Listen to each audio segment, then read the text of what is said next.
Today, you're going to learn a 4-letter word.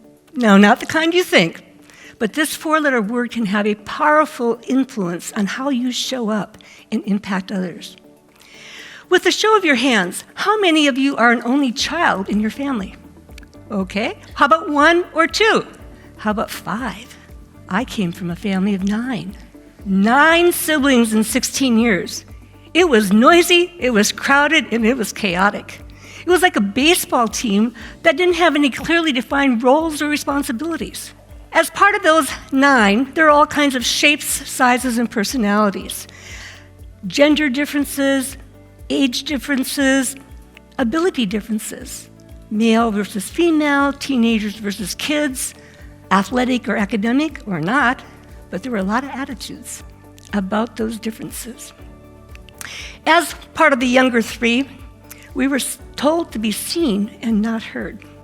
I grew up feeling unimportant, insignificant, and what I had to say didn't matter. I didn't have a voice, I didn't have a choice. Let's equate my story, though, to the workplace. How many of you have been the youngest, the newest, or the least experienced on a team of people? Yeah, how's it feel? Or maybe you're dismissed because of your age, your experience or lack thereof, or maybe called names and not by choice. Talking and communicating. They sound synonymous, right? But actually they're quite different. Talking is telling the verbal content of what you or I want to say. Communicating, though, goes far beyond that. It includes awareness of emotions. You recognize the impact you have on others, and you also have the ability to read the nonverbal cues. Did you know that 55% of how we communicate face-to-face is through our body language? 38% is how we sound, tone, volume, inflection. Says a lot about our attitude.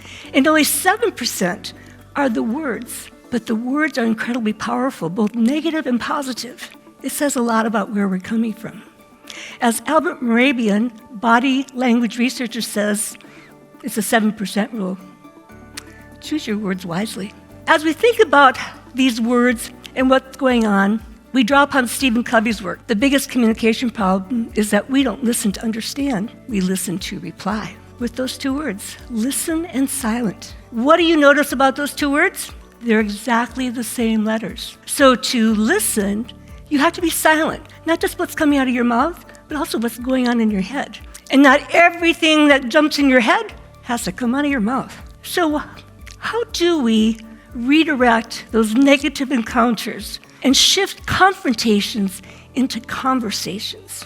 Let's take a look at the 360-degree perspective. My fingertip represents some issue, some topic, some conflict that we might be experiencing. With my other hand, I'm going to draw a horizontal circle around my fingertip.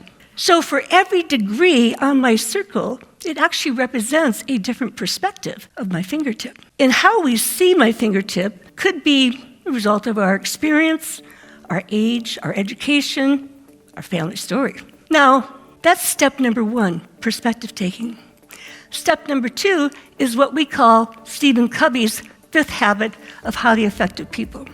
Seek first to understand before you seek to be understood. And what that looks like then is that, if we're on this perspective taking, recognizing we don't know everything we see, then reach out, have the courage, engage a conversation. Help me understand. How do you see it? Now we start having a conversation and go beyond talking. We're listening to what the other person has to say. Remember I said you were going to learn a 4-letter word? Here. Conflict management expert from Harvard, Julia Minson, coined the phrase conversational reciprocity to reflect that exchange of what goes on between 2 people. And then she used HERE as an acronym to help us remember how to manage that conversation. HERE. H. Hedge your opinion no matter how right you think you are. Guess what? There's always another perspective. E. Emphasize your areas of commonality and connection. And then empathize when you do have differences. They see it a different way. A. Acknowledge that different perspectives will and do exist. But note, acknowledging is not the same as accepting or agreeing. R.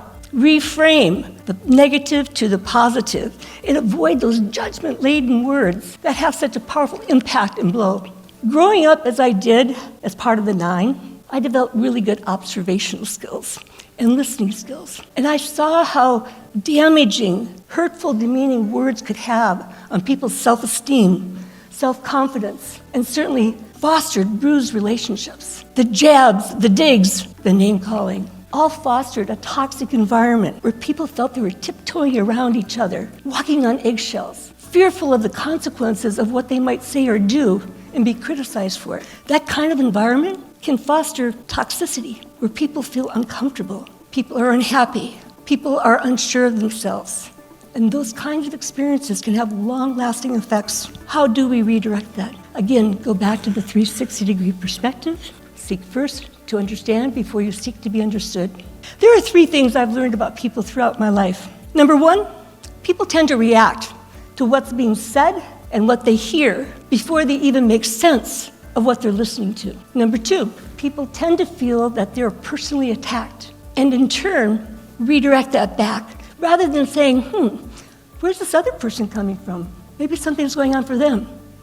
Or is there some kernel of truth in what they have to say? And 3, people tend to get defensive about their actions and their words, and in turn, redirect the attack right back to the other person, retaliation. We all have a choice in how we show up. I made a choice to have a different voice. Do you have a choice? Do you have a voice? Yes, you do. And how you use that voice, choosing to use that voice, makes all the difference in the world.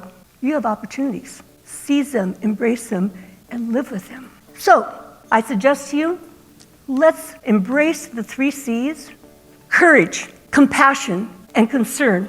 Let's go beyond talking and really start communicating.